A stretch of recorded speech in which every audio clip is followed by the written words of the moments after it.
we've got a date against Nebraska. Don't look at the overall record. It's not going to be impressive, or the Big Ten record. They've only won one game in the conference, and that was by 7 touchdowns over Northwestern. It was pointed out on our Buckeye Weekly live show that they're 16th in the nation in total offense. Well, they did play Fordham, and they racked up like almost 700 yards against Northwestern. That may have skewed that just a bit. It's a team that in the win-loss column is struggling, but nobody beats them by more than a score. They took Michigan State to overtime. They took Michigan to a 3-point game in which they had a late lead. So they have to be taken seriously, especially on the road. You just touched on exactly what Ryan Day talked to us about on Tuesday. The fact that they haven't lost a game by more than 8 points, I think it is this year.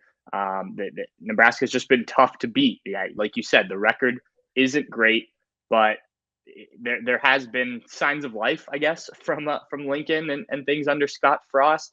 The biggest thing for me in this game is you can't have one of those trap games. And actually, it's funny because if you look back at some of Ohio State's, some of those bad losses, even some underperforming wins, it's come more often than not against a team after the week after the game after Penn State. So obviously the Buckeyes really get up for that game.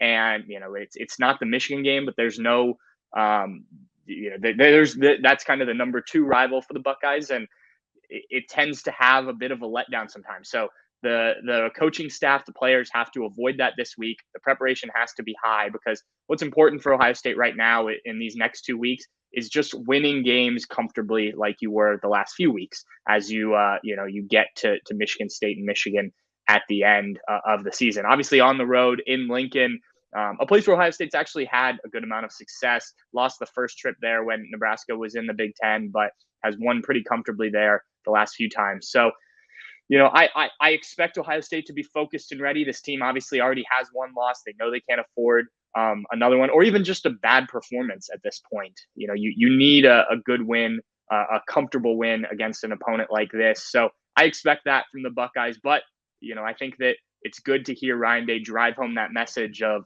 look, they've played these teams tough. Turn on the tape. You can see what they did to Michigan. You can see what they did to Michigan State, 2 teams that are obviously very good. So I think that'll have the Buckeyes' attention in this one.